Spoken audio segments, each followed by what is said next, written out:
Hello friends, part 1లో మనం notification వివరాలు చూసాం కదా. ఇప్పుడు అసలు సెలెక్షన్ ఎలా జరుగుతుంది, మీకు ఎన్ని మార్కులు వస్తే సీట్ వస్తుంది అనేది ఈ వీడియోలో చూద్దాం. First one, selection criteria. అసలు సీట్ ఎలా ఇస్తారు? ట్రిపుల్ ఐటీలో సీట్లు కేటాయించడానికి ఎలాంటి ఎంట్రన్స్ ఎగ్జామ్ ఉండదు. మీకు 10th క్లాస్లో వచ్చిన టోటల్ మార్క్స్ అవుట్ ఆఫ్ 600 ఆధారంగానే మెరిట్ లిస్ట్ తీస్తారు.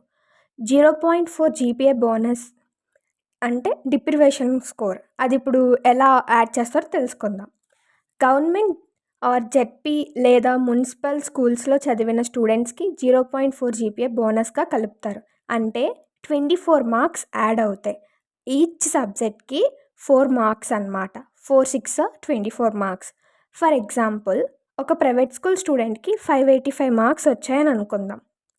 ఇప్పుడు గవర్నమెంట్ స్కూల్ స్టూడెంట్కి 565 మార్క్స్ వచ్చాయనుకుందాం. ఇప్పుడు ఆ గవర్నమెంట్ స్కూల్ స్టూడెంట్కి 24 మార్క్స్ యాడ్ అవ్వగానే 589 మార్క్స్ అనేవి వస్తాయి.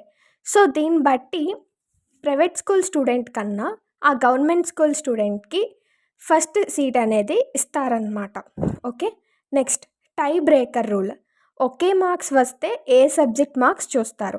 ఇఫ్ ఇన్ కేస్ ఇద్దరికి బోనస్ మార్క్స్ యాడ్ చేసిన తర్వాత కూడా సేమ్ మార్క్స్ వస్తే అప్పుడు వాళ్ళు మ్యాథ్స్లో ఎవరికి ఎక్కువ వస్తే వారికే ఇస్తారు. సరే, ఆ మ్యాథ్స్లో కూడా సేమ్ వస్తే general science. If in case general సైన్స్లో కూడా సేమ్ వస్తే దెన్ వాళ్ళు ఇంగ్లీష్, ఆ తర్వాత సోషల్, తెలుగు ఇవన్నీ కూడా సేమ్ వస్తే అప్పుడు డేట్ ఆఫ్ బర్త్ చూస్తారు. ఎవరికైతే ఏజ్ ఎక్కువ ఉంటుందో వాళ్ళకే ఫస్ట్ సీట్ అనేది కేటాయిస్తారు. So that's it for today friends. వీడియోని లైక్ చేసి ఛానల్ని సబ్స్క్రైబ్ చేసుకోండి.